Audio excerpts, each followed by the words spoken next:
Hey, really quick, before we get into the podcast, we aim to bring you the most practical, impartial advice in cybersecurity. So if you like what we do and you want to help us out, please follow us on whatever platform you're listening to us on right now.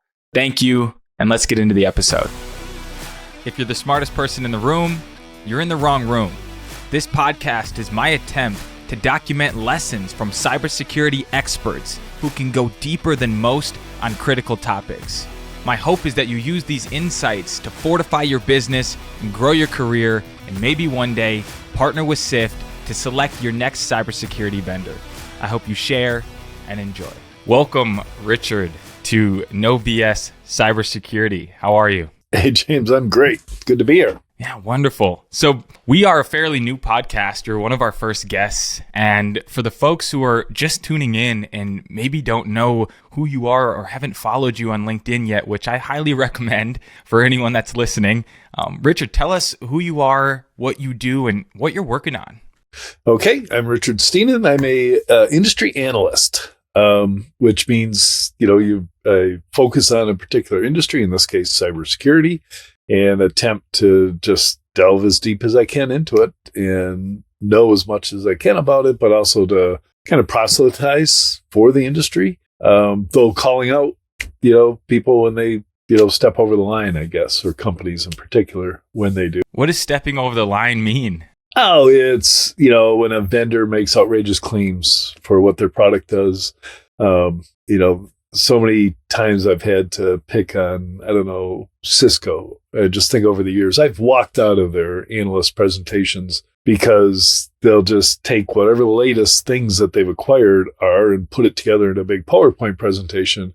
And every single year have a completely different marketocracy, as we call it, or marketecture. And marketecture, that's new. Is that a Richard coined term? No, I did not make that up.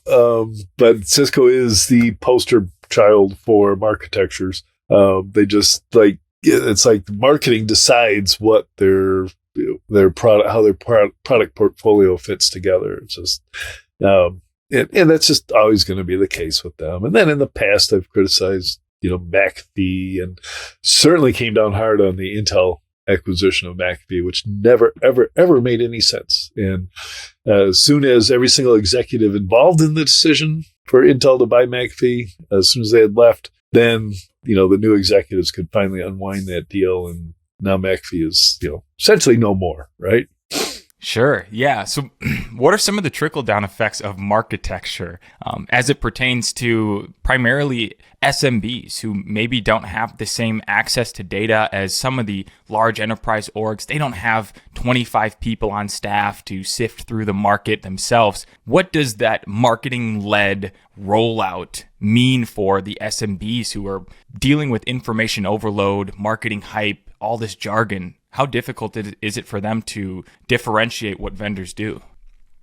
So confusing to the market to have just this constant shifting and messaging, right? To always be part of the latest thing. In reality, companies go to market to solve a problem, right? And it might be, hey, people are coming in through open ports on our network, so let's have a firewall and we can stop that, all right? And you could just say, hey, we stop, access through open ports on your firewall with a firewall, and you're done, right? That's what people actually are looking for, and that's what they buy. But then later on, marketing gets involved, and frankly, the analysts get involved, and they want to make a name for themselves, so they make up something new. My favorite right now, my pet peeve is if you're in the market for threat intelligence, you can't actually Google threat intelligence vendors because in all of its wisdom, Gartner said, we're going to call this digital risk protection. So a name, each of those words mean absolutely nothing. They're not specific, right? If it's digital, yeah, but that doesn't differentiate it from analog risk protection because that's not a thing. And, everything we talk about in IT is digital nowadays. Risk doesn't mean anything to anybody or means different things to everybody. And I don't care what it is, we're not going to protect risk, right? Nobody protects risk, right? You get rid of risks, you diminish risks, you lessen risk. So Gartner came up with this crazy name, DRP. It even sounds derpy, for something that was like really obvious. Threat intelligence. Companies that go out and they monitor sites on the dark web and they tell you when bad guys are plotting against your assets or people. Easy to understand. And now it's not, because architecture got involved. Yeah. So if there's an SMB, right? It's an IT manager at a rural hospital in Iowa comes to you and says, Richard, I can't figure this stuff out. And the places where I'm supposed to be able to go, the Gartners of the world, they're making it even more confusing for me by taking something that should be easy to understand and rebranding it so that they can possibly own this, new market domain or whatever. What actionable steps can these SMBs take in order to find clarity in the market and actually find vendors and solutions for problems that they're just trying to solve for their business?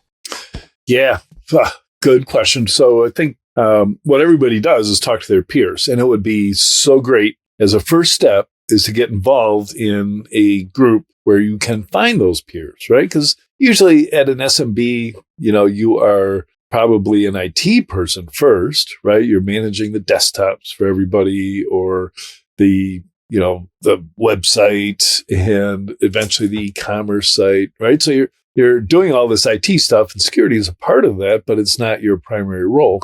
You may not have peers that you can reach out to say, hey, what are you doing about this problem with, fraudulent access? People are using stolen credit cards on my website. You should talk to peers. So I highly recommend you get involved with your local chapter of ISSA, SIM, tons of local organizations where you'll run into your peers, direct peers. It's awesome. And some of them will be at larger organizations who know, what they've done in a more mature environment that's, more highly regulated, and, how they seek compliance as well as trying to be secure. And you can learn from all those. So that'd be a good first step. Are there any geographical agnostic groups that an IT manager should join absolutely right now today?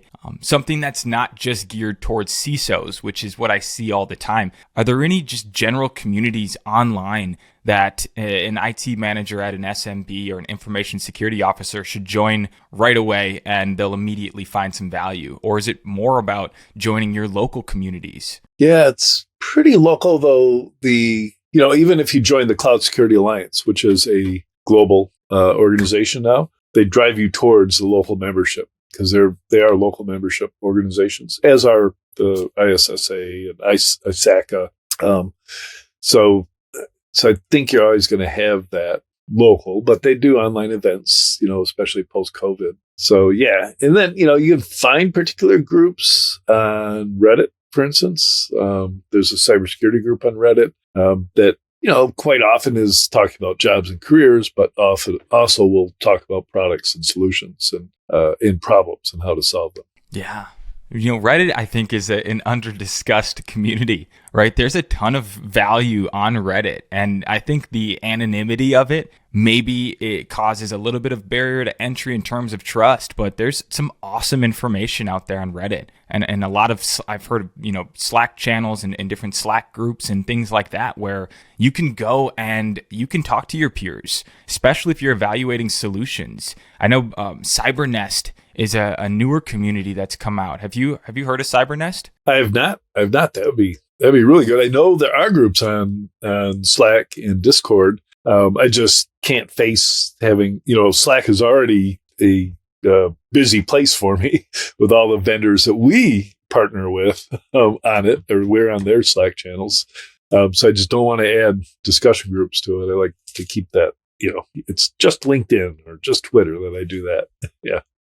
No, that makes a lot of sense. Well, that's awesome. So if you are listening now, one of the best things that you can do is join some of these groups, local chapters or Reddit or online forums. If you're looking for clarity, talking to your peers seems to be the number one way to find accurate information that's hopefully free right? And we know that barrier to entry on analyst research on Gartner and things like that can be a little daunting. So utilize some of these free groups and the expertise of your peers if you are looking for clarity in the cybersecurity market, and follow Richard on LinkedIn. He's always providing value on there. And Richard, you've been around the block, right? You've analyzed over 3,000 cybersecurity vendors. You've published the security yearbook, and you've seen firsthand how the industry has evolved. And I want to take a moment to just kind of cut through the noise here. Why do you think SMBs think that they're invisible to hackers, right? And what's the real deal? Are they actually sitting ducks, or is there some truth to the "we're too small to be noticed" idea? I'm curious about that myth of invisibility that some of these SMBs kind of think maybe is the reality. What's your take on that? Yeah, you're not invisible at all. The attackers have they don't, at the level of all the ransomware we see, the attackers aren't targeting, right? They're not looking for valuable sources. They're looking for everybody. So they cast a very, very wide net, and they look just for your vulnerabilities. So the only way to not be targeted or victim is not to have those vulnerabilities, which is a daunting task in the first place. An SMB can actually end up being more secure than a large organization because they don't have the exposure surface, right? And so they may have a website, but you for sure host it behind Cloudflare, and you make sure that all the servers are hardened and the WordPress is protected by WordFence. And, pretty soon there's not a lot of exposure, pretty much down to, don't click on links sent to you through spam emails. And that's not an easy thing to counter, but, then you can limit the exposure, right? So yeah, you lose your computer, but you're not on a corporate network, so you're not going to lose the entire organization. Yeah. So what can that CEO at an SMB who hasn't thought about cybersecurity in the past, but they're seeing the headlines in the news and they're thinking, I've got to do something, right? They don't have an MSP or an MSSP yet. They've just been doing business as they always have, but they realize there's some invisible danger that they don't know a lot about. What steps can they take out of the gate, starting from zero? Are there a couple things that they can maybe implement at their business to significantly reduce their threat exposure? Yeah, how people often comment how when you're, for instance, thinking of getting married, all of a sudden it seems like everybody is getting married. Or when you're having your first child, it seems like everybody's pregnant. Or after you've had your first child, it's like, all I see is young couples with children and strollers. So as soon as you start thinking about security, then you're going to become more aware of all the great content out there, where you can get advice. I used to get frustrated that even though I had at one point one of the most popular cybersecurity blogs on the internet, we're talking 2005, 2006 timeframe, I would just rail, you got to do this, you got to do that. Nobody would ever do it.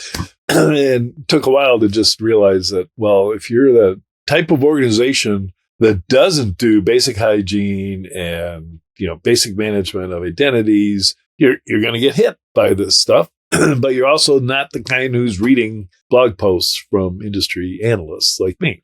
So, but if you're listening to this podcast, then you should, I think, as a first step, you have to do the mental exercise where you project forward to worst case scenario, you've been breached, and you get your team together, whatever that is. If you're the CEO, you get your direct reports, even the head of sales, the head of manufacturing, the head of distribution, you get them all in a room.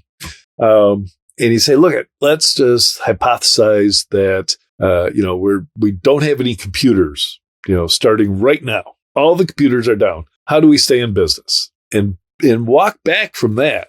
So basically we're talking about resilience and the ability to recover. Okay, we don't have computers, but we really do need computers, right? In other words, we all need email. How do we get that back? Well, we have a plan. We'll put a plan in place where everybody can bring in their home computers or have access to email over the cloud instead of the server that's in the closet back here, and start figuring out just how much all of these assets that you have, how much your business depends on them, right? And in that process, you're going to figure out the crown jewels. You're going to figure out, whoa, if the Active Directory server is down for some reason, we're dead in the water. Nothing happens. So now you start thinking about, well, how can we have a backup of it? How can we maybe move it to the cloud and let Microsoft take care of keeping it up and running? And you just start going through that process. And after just starting that, you'll be thinking about it and starting in the back of your mind going, man, it's just as soon as you start thinking about it, it's going to happen, right? So up till now, you've been not thinking of it on purpose because you're worried. It's as soon as I mention it, it's going to happen.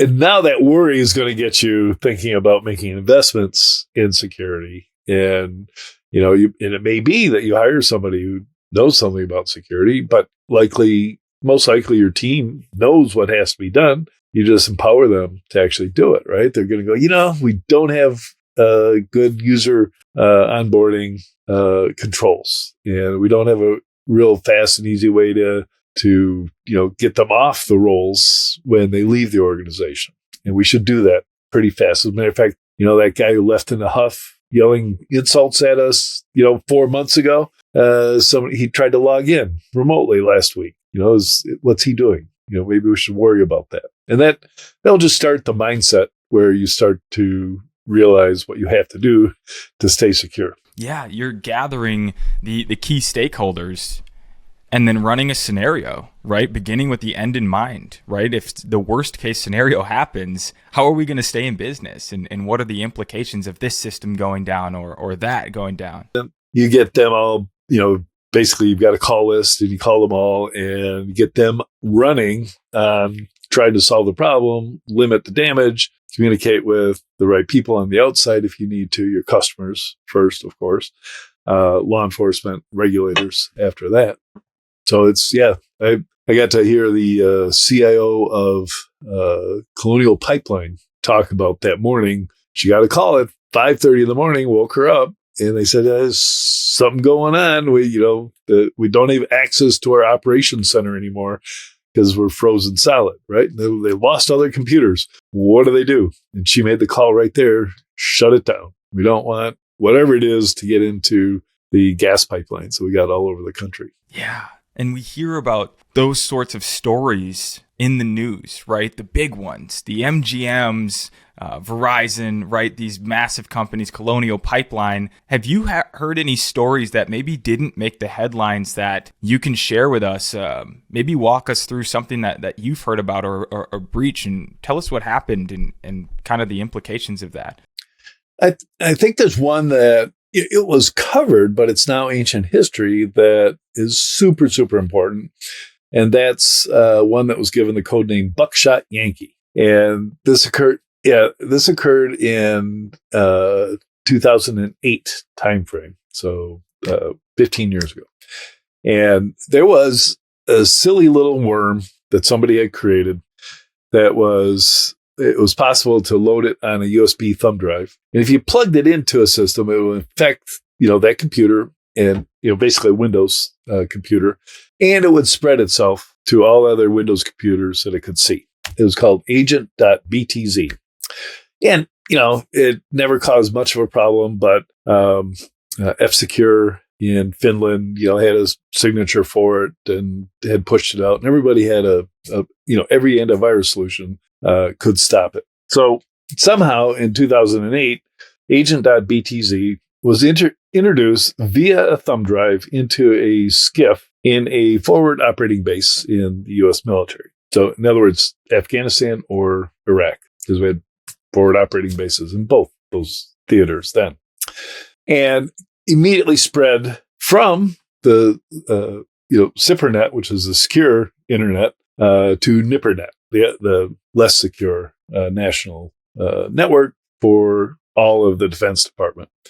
At the time, the Defense Department had 3 million Windows PCs, all running Windows XP, and basically infected them to the point where they're no longer useful because all they're doing was chattering with all the rest of the computers on the network. The networks were going down. It was a disaster.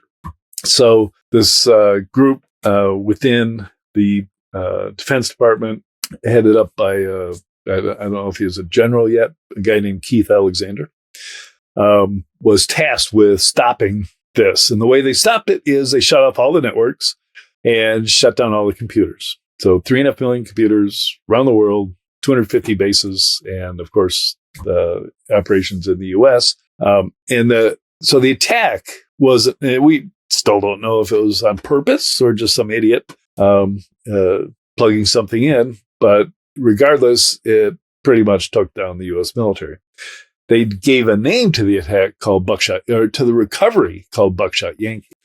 And it was whack-a-mole because they would, shut down all the PCs, bring them up one at a time and re-image them manually, with floppy disks, right? Because, the military, this is Windows XP. System Security Center, System Management Center doesn't work with their version of Windows XP. So they couldn't do it remotely.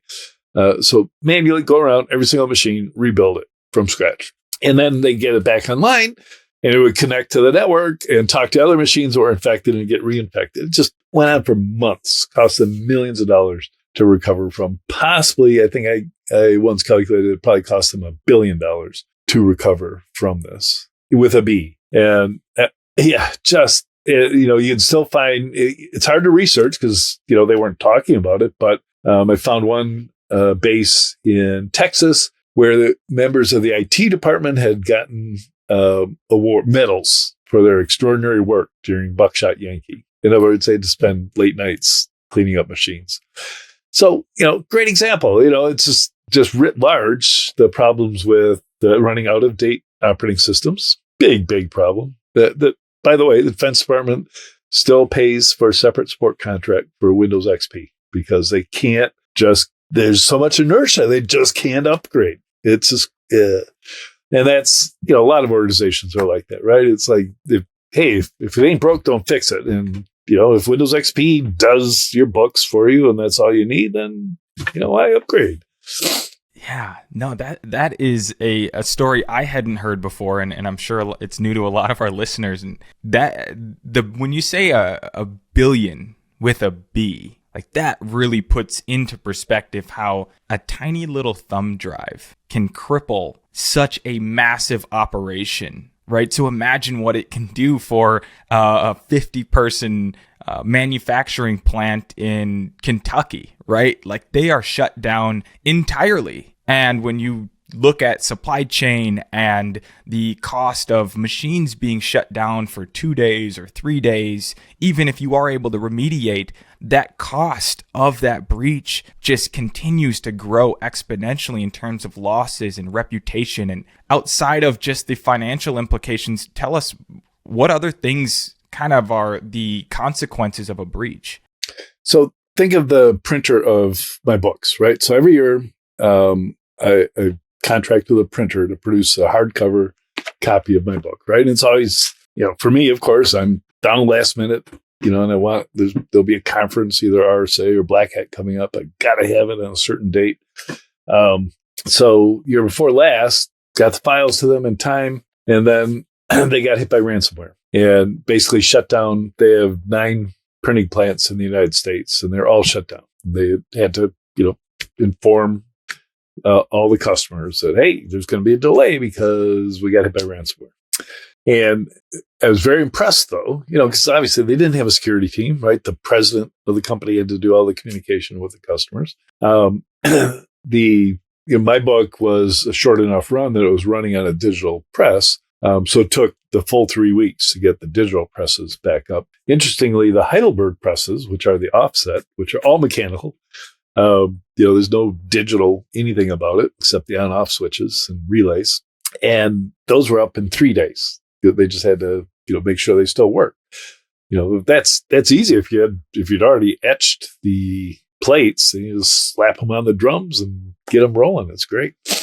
So, but they did manage to recover from the ransomware with backups. And I was so impressed that, here's an old industry. They're obviously fairly well run, and they actually had backups of everything. They just had to find them and reinstall them and clean up systems. So that's, I always, if you're worried about ransomware, tell me about your backup solution, right? Do you have backups? Do you do it continuously, or can you at least recover back to where you were yesterday? And how fast can you do that? And do you test that? Pick a weekend and back everything up, and recover from your backups and see if it works. Yeah, recovery is a massive part of incident response, right? And remediation and recovery is that last element that's so crucial to staying in business post-breach, right? I think I read a statistic that about 60% of SMBs that suffer a cyber attack close their doors within 6 months. And so having those backups are so critical to survival of those sorts of breaches. And you mentioned earlier about your blog, your Substack. Do you write about those sorts of things? What sort of topics do you cover in your Substack for our audience who may want to go read a little bit more about some of the things you write and your perspectives? Yes, I write. I kind of have two themes right now. One is the security industry, and that's the name of the blog is the security industry. So I cover, the health of the industry, which sectors are growing, which sectors are not growing. Currently we're in a downturn in investing, and it's maybe turning into a downturn in employment as well. It's pretty much, even unemployment right now, but certainly not the fantastic growth that we saw in the last 3 years. But I'm also building in public. So I do periodically post updates on my progress building what I call a data-driven analyst firm. So we, less than 2 years ago, we launched a web app that gives you access to all the data we keep on the 3,600 companies. And where can people find access to that app, and what does that look like for them? Where can they discover that? Because I believe we're changing how the industry is going to do product selection and industry analysis. And it's going to move away from reports, which people still like, but it doesn't scale. It's hard to just produce enough reports to cover the industry, and move a step to the left. And here's the data. If you got a research project, just use the data and get the answers to your questions right away. Do you feel like the market is shifting from reports and Excel spreadsheets being cobbled together by a two-person security team to more of a data-driven approach to understanding the market, vendor selection? How important is data going to be over the next 3, 5, 10 years for specifically SMB teams in terms of understanding the market and doing evaluations, given there's over 11,000 security vendors who claim that they can solve every challenge that any customer could ever have? Yeah, data certainly is, I think, a better way to approach large problems like this. You're still going to come down to relying on expertise, though. An SMB doesn't even have the expertise to sort through all the data, so they really do need a trusted partner. That's why I see a lot of movement towards using managed security service providers. And selecting one of those is, usually people go with a local MSSP. That's why there's so many MSSPs. And they usually end up with almost a concierge service from them, and feel comfortable with it and get the kind of 24/7 support that they need. Mm-hmm. Yeah. So even with the data, they still need the expertise, right? And it's number one, it's understanding the market. Number two, the hands-on keyboard. Right, even if they have access to the data and they're able to select the optimal vendor, they still have to have hands-on keyboard, right? If in the event that something needs to be changed and updated and vulnerabilities need to get patched, someone has to do that work. Is there enough security expertise for every SMB to have somebody on staff, or are we moving more towards the MSP, MSSP, where that talent is consolidated at an organization who then serves their clients? What are you seeing? Well, both of those things are happening. We are the MSSPs are basically going to be the ones handling the day-to-day load of fighting off attacks. Right? They have to be. They can, it takes minimum staff of 20 to be able to actually have people looking at screens 24/7 during holidays and weekends as well. And if the bigger vendors usually have MSSPs usually have 50 or more staff SOC personnel, right, who are actually triaging incidents, reporting on them, escalating, all the rest. But every organization can easily get security expertise, right? It's if you've got IT people on staff, one of them can become the local security expert. It doesn't take that much, right? It just takes this knowledge and curiosity to get into it, understand your own systems and your own business processes, and start identifying places where you've got to shore up your security defenses. Hey, it's James here. Really quick, well done for making it to the midpoint of the episode. If you're enjoying what you're hearing, remember to give us a follow. And if you're really enjoying it, please drop us a review. We'd really appreciate it. Thank you. Now let's get back to the episode.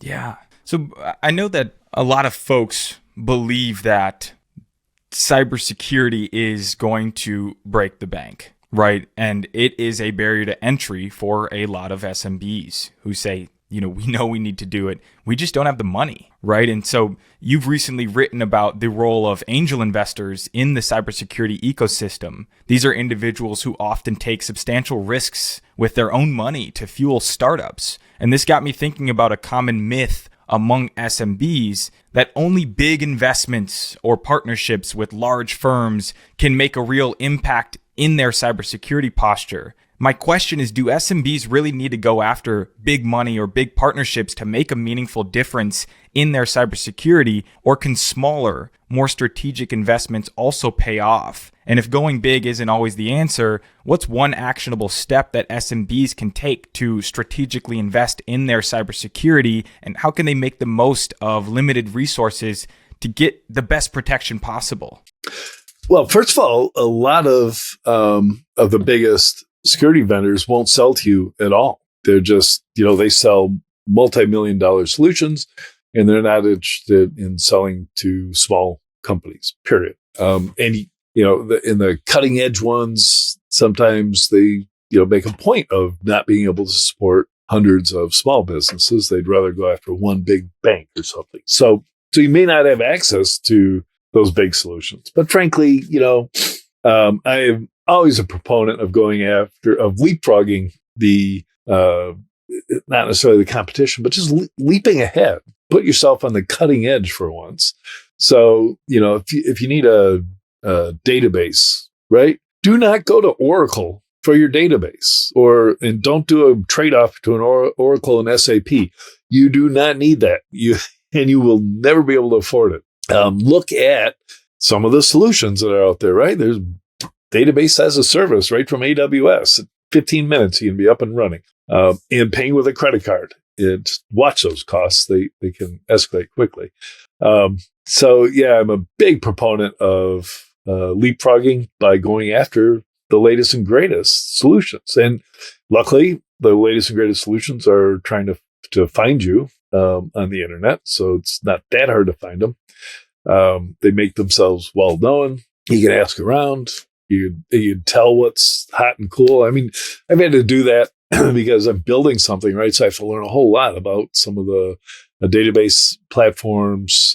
I'm incorporating OpenAI, so I have to, learn about, how are you using LangChain and Pinecone and incorporating all this and then hosting it. So all that information is just so easy to find. It's, people are talking about the latest solutions. So I think, and besides, when you go to a startup vendor or just a small vendor, they may have been around for a long time and not a startup anymore, but you will get more handholding. You'll be more to the small vendor than you will to a large vendor.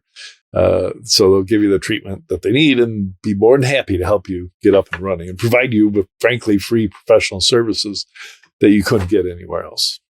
Yeah, it sounds like the best bang for your buck is to work with a startup. Are there risks associated with working with someone who's not a blue chip provider? Yes, there are risks, right? And it's kind of, I monitor companies to see, if they're at risk of failing, especially these last 2 years. It got really risky because they're running out of cash, right? They're funded. So I just track headcount, and you can see August of 22, they all stopped hiring. So just the headcount that was going up like this all of a sudden leveled off. And since everybody did that, it's not necessarily a sign of bad health. It's just a sign of good management that they're doing that. But then if they started hiring again in 2023, then you go, well, anybody they hire now, they can justify hiring and the big expense for that. So they're probably pretty healthy. So that's a good way to just keep track of them. And then, of course, monitor the news, the funding rounds, and you can start estimating how much money they got left, what kind of run rate they have, et cetera. And you want to see the activity, right? Did they lay off if they lay off their marketing team, watch out. They're cutting to the quick, and the next step is to go out of business. So keep an eye on that. Yeah. So how big of a role? Oh, please go ahead. When you pick any vendor, make sure that you can back off the relationship, right? Just like all the rest I was talking about, deciding what's critical to your business. Make sure that if that vendor fails, you've got a backup for the vendor as well. And that's if the vendor goes out of business, you want to make sure you're still covered. Yeah, exactly. If you use Microsoft as your operating system, and you probably have to use Microsoft as your email provider, don't go all in on everything else. Don't host your business applications on Azure as well. Mix it up a little bit. You got AWS and Google Cloud to work with.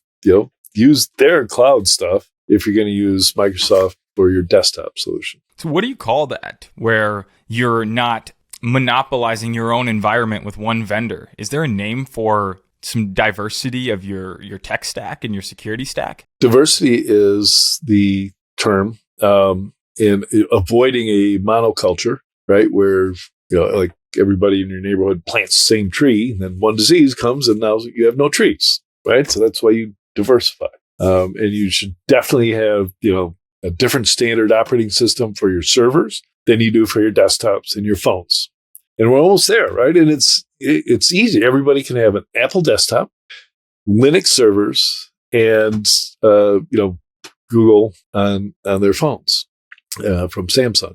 And boom, you're diverse, man. You are not going to have a worm that takes out your servers, your desktops, and your phones. Now, mind you, if you go with all Windows servers, and at one point you could have gone with a Windows phone, everything goes at once. One worm takes down everything. And that's just bad practice. Yeah, absolutely. And I'm curious, we talked about the angel investors. We've talked about startups. What role do VCs play in cybersecurity? Because it sounds like, at least from my perspective, and I'm really excited to hear yours, the VCs come in and they kind of choose who's next, right? And it might be the best technology. It might be the best seller, right? The CEO who's just really good at fundraising. We see all the headlines. They've raised this amount of money from all of these name brand VCs, and now they're inherently more trustworthy than maybe the bootstrap company who's really doing some awesome stuff with technology and serving their customers. I'm curious, how big of a role does the VC community play in cybersecurity? Yeah, it's an outsized role. I think bigger than in other technology arenas. And it comes from the fact that the cybersecurity industry has got this outside driver, right? The threat actors.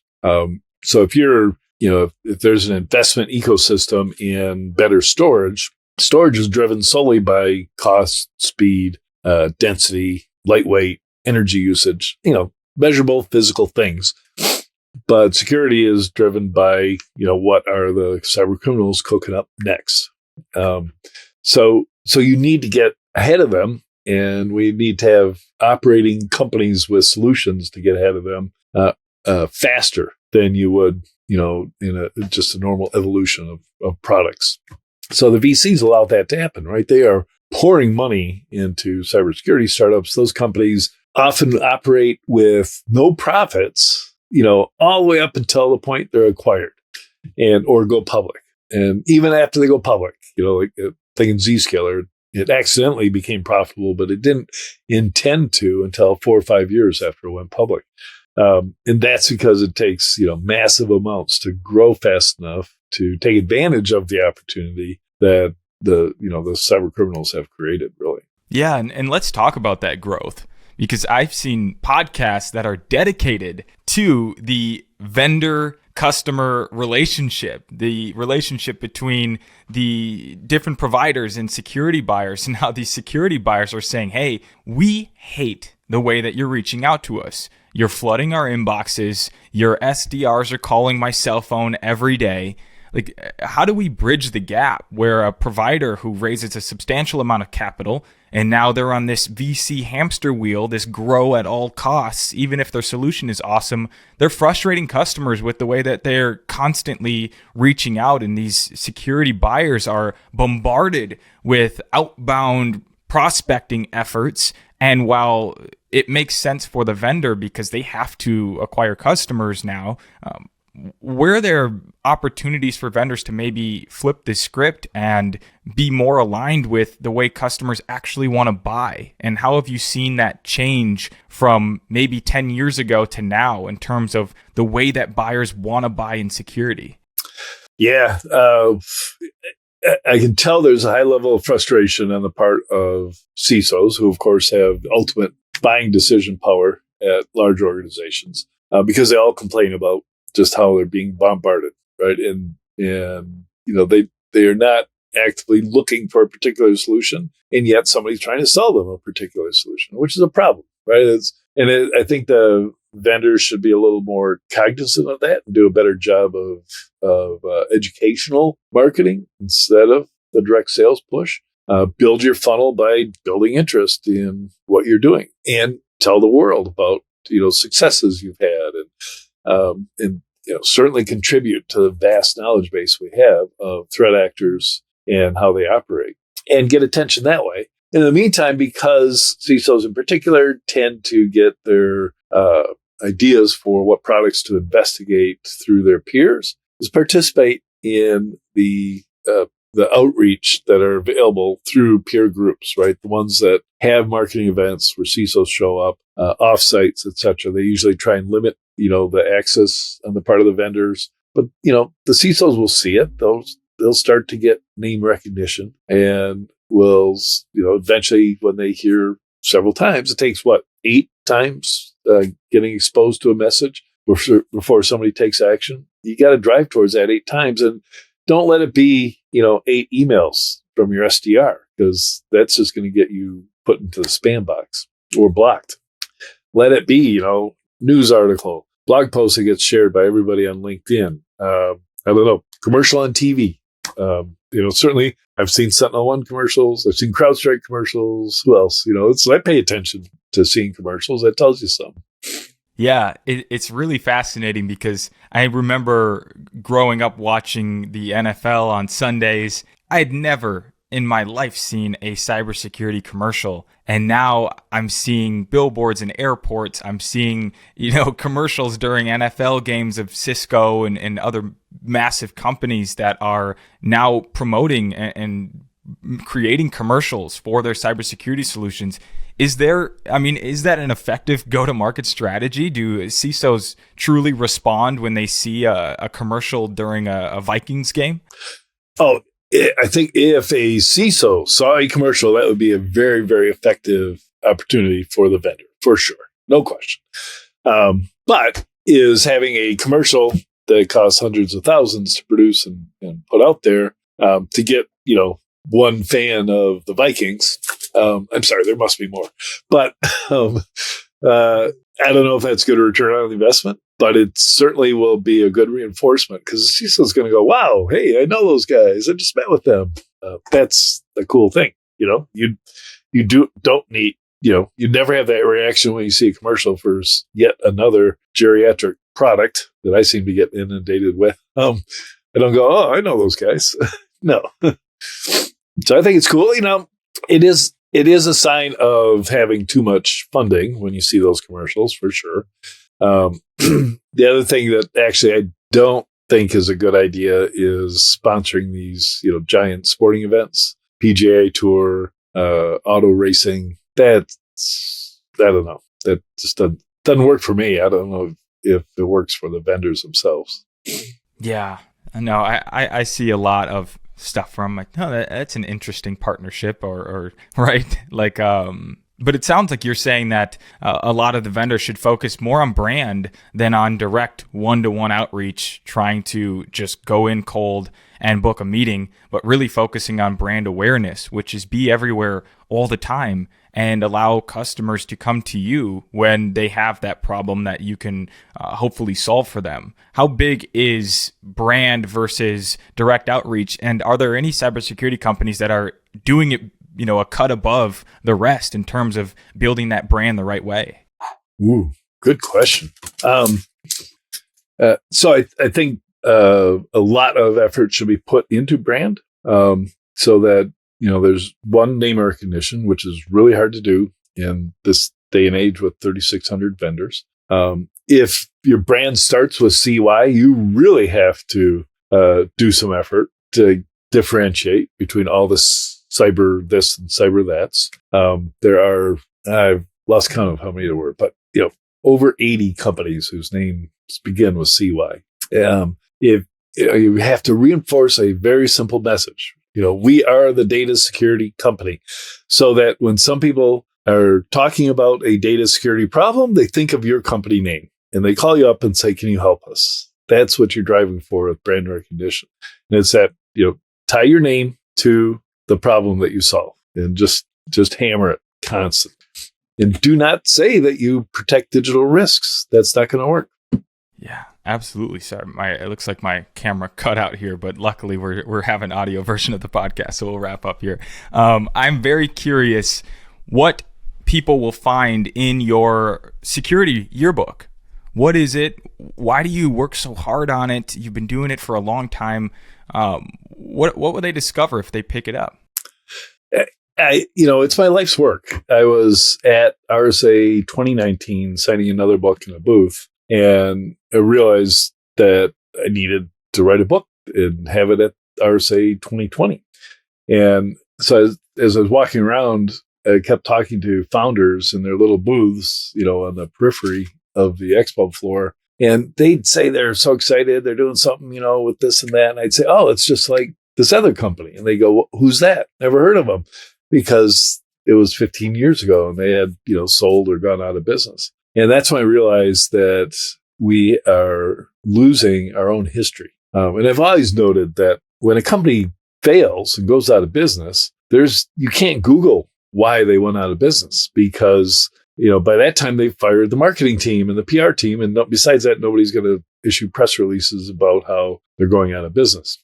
So there's no news. There's plenty of news about their customer wins and their financing and all the rest, but then no explanation of what happened to them. So that's why I decided that we needed a history book. So that's what this is. It's a history of the IT security industry. Thankfully, most of the pioneers of the industry are still around, so I can reach out to them and I can get Gil Schwed, founder of Checkpoint, for an interview. Amit Yaran, who's the founder of RipTech, now CEO of Tenable. So I've got I think I'm up to 18 founders that I've interviewed for the book, and it's just put everything in one place. It's the only history of the internet, of the cybersecurity. Yeah, that's so fascinating and only becomes more valuable as time goes on. Is this something that you would consider a piece of your life's work? Is this something that you intend to continue doing for years and years to come?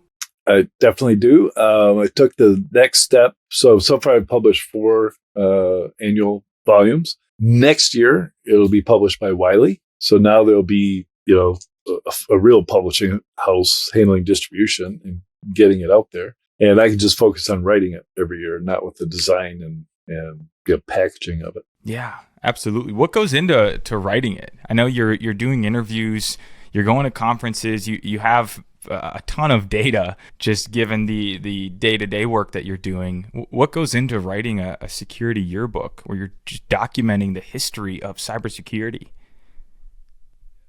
To basically, try and capture what the big motions in the industry were that year. And then I get the data on all the M&A activity that went on and publish that in a list that comes from America's Growth Capital, a private equity firm. And then I publish, the major breaches comes from an organization that's tracking those. This last year, for the first time, I added the top 100 open source security tools. And then, of course, the hard part is creating the directory, which is the back half of the book, which is all the vendors by country, category, and state. And then I track their size and all that. So the directory gets in there. That's the last thing we do, right? We do that, capture that data on January 1st and then publish it within months. Wow. I can see on your face and hear in your voice, you care, Richard, and it comes through in so much authenticity. Why cybersecurity? Of all the things, I mean, you have a wonderful mind. You could be successful in so many different domains. How did you choose cybersecurity? Why are you staying in it? And what does it mean to you?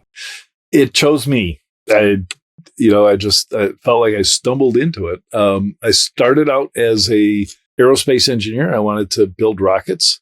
That wasn't happening when I graduated. So I built car seats for 11 years here in Detroit. Discovered the internet, started an ISP, moved from my ISP to somebody else's ISP that had a security focus. They were a checkpoint reseller, and created the first MSSP. And I loved it, right? It's an industry that changed so much faster than automotive, which is a 10-year design cycle. And in security, it's about a 6-month cycle of, creating new defenses, bad guy catching up and creating counter offenses and just keep going like that. So just to be clear, you're saying the cybersecurity is a 6-month cycle of new solutions, bad guys figuring out how to exploit those new solutions, and then having to spin up even more new solutions. It's a 6-month cycle. That seems really quick. Is it really moving that fast? Yeah, totally. And it, in comparison to, automotive, which is 10 years, and defense, physical missile systems and stuff, 25 years. So if if I had stuck to aerospace, right, I would have had one project my entire career. And if you're in automotive, you have one project before you become a chief engineer for the next project. So you basically have no experience when you're creating a new car. You're doing it fresh, which is not a good thing for the car industry. In security, man, you've got people been there, done that. They've just been through these cycles so fast that they're really, really good at it. I just, I love being in an industry with people like that. Yeah, absolutely. And I'm really curious, and this is a hypothetical situation, so bear with me. If there were a perfect founder, they were omnipotent about all things cybersecurity, they had an endless war chest of fundraising, and they come to you and they say, Richard, whatever you tell me to work on, I'm going to build it. What does the cybersecurity industry need? What would you ask that founder to build for the future of cybersecurity, and why? Solve the SolarWinds problem. And for some reason, SolarWinds, of course, was massive attack against 18,000 customers of a company that made network monitoring solutions. And the attack came through a software update from SolarWinds. In other words, their own CI/CD processes have been compromised, and the attackers, which happened to be the Russian spy agency, the SRV, had managed to get the company to compromise all of its own customers. And for some reason, the U.S. government and all the pundits think the answer to that problem is SolarWinds should do a better job. And now we even have the SEC chiming in this week. And yes, software developers should do a good job of security, but I'm not going to spend my career telling them to do a better job of security. That is a thankless task. And we've been telling software developers forever to, shift left, do security, build it in instead of afterwards. Yep. Okay, great. I love it. But that's like, preaching, right? It's just like, be better. Don't drink on Friday nights. We've seen that story over and over and over. It doesn't work. Doesn't solve the ultimate problem. And the ultimate problem is that the SolarWinds customers trusted an update from their software supplier. There's a place for zero trust. Never, ever trust a software update. Do not be the first person to install a software update. Do not automatically say yes to Microsoft whenever they want to update these critical vulnerabilities. In Microsoft's case, give it 48 hours, but in something like SolarWinds, you'd have to give it a lot longer because it took 9 months from the update to when we learned that the update was compromised. So anyways, solve that problem. Every single organization in the entire world would need that. But so if I totally knew the answer to that, I'd drop everything and raise funding and I would create that problem, but I don't. But it's going to involve reverse engineering, right? You have to be able to download the update, open it up, compare it to the previous version you installed. In other words, see what changed. And, and it could highlight some odd things when you did that. There's certainly tools that will do that. Mind you, there's, contractually, you're not allowed to reverse engineer your software updates. So let the big companies and the government step in and say, yeah, you can reverse engineer if the purpose is to make sure it's secure and you're not going to damage. It's self-defense. It's allowed. So is the technology already there? It's just legislation that's limiting? No. The technology's there.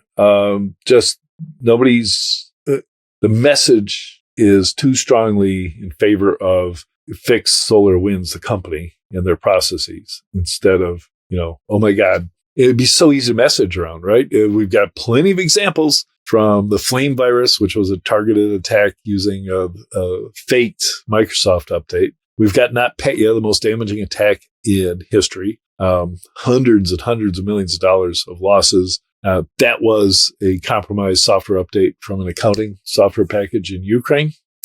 Go all the way back to the summer of 2004, the Olympics in Athens. Software update to Ericsson switches turned on lawful intercept so people could spy on conversations in Athens. So it's well known amongst really bad actors. And it just wait till the cyber criminals figure out how they can push a Microsoft update or an Adobe update or any common software package and immediately brick everybody's computer. And, it sure would be nice to be the one that didn't accept that update when all that happens. Mm-hmm. So I'm curious, I have Google Chrome open and I have a little red button in the top right corner that says update.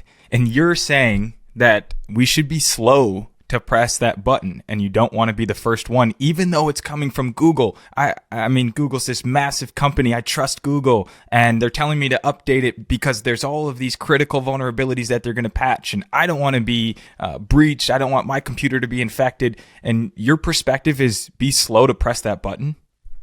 That's a hot take, Richard. I've never heard that before. And you have you've walked us through why. And I think it makes a lot of sense, but it's kind of counterintuitive. You'd think pressing that button to update is going to make me more secure, but it could potentially put me at risk in my business. And that's a tough pill to swallow. And it sounds like there's no solution for it right now outside of kind of wait and see. And is there a way for me to know, should I wait 1 week or should I wait 3 months? I mean, it was 9 months for SolarWinds. And so how do I even know when I should update? Right. And that's the trouble with my advice to delay is you can't wait 9 months. That's crazy. You do have to update faster than that, but you take measures, right? During the, so the vulnerabilities that they're patching for, so you can protect against those vulnerabilities and the exploits against those vulnerabilities as they come out. You can do that in the network. Just don't expose that system to the vector that those come in over. It's harder to give you advice on Chrome other than never, ever use Chrome. That's crazy. Chrome has the most vulnerabilities of any browser and any app ever, like 2,000 a year that just, you're going to get hit through your Chrome browser. Well, let's see. How about not Safari, not whatever Windows is now, Edge, and not Chrome. So in other words, use Mozilla, Firefox, any of the other ones. The ones that are, hey, we're secure and respect your privacy. Yeah, that's awesome. Well, Richard, we walked through a lot today, and I really appreciate you coming on. I can't wait to watch this back to distill the insights from this conversation, and I would love to catch up again and review a lot of the things that are in your Substack. I would have loved to dive into today. But thank you so much for joining. And If there's one message that you have for our audience, what is it? What should they be thinking about moving into 2024 as it pertains to cybersecurity? What's on your mind? Any parting words? Yeah, if you think about it, cybersecurity is not necessarily recession-proof, but attackers, their industry is completely recession-proof. It even thrives during a recession. So you don't get relief when the economy's bad, people are out of work, inflation is up, exchange rates are horrible, wars are going on. You don't get any relief. You have to keep doing the daily work to stay secure. Wonderful. Richard, thank you so much. And I look forward to catching up with you again soon. Thanks, James. No BS Cybersecurity is brought to you by Sift.ai. Remember to subscribe wherever you listen to your podcasts. On behalf of the team here at Sift, thank you for learning with me.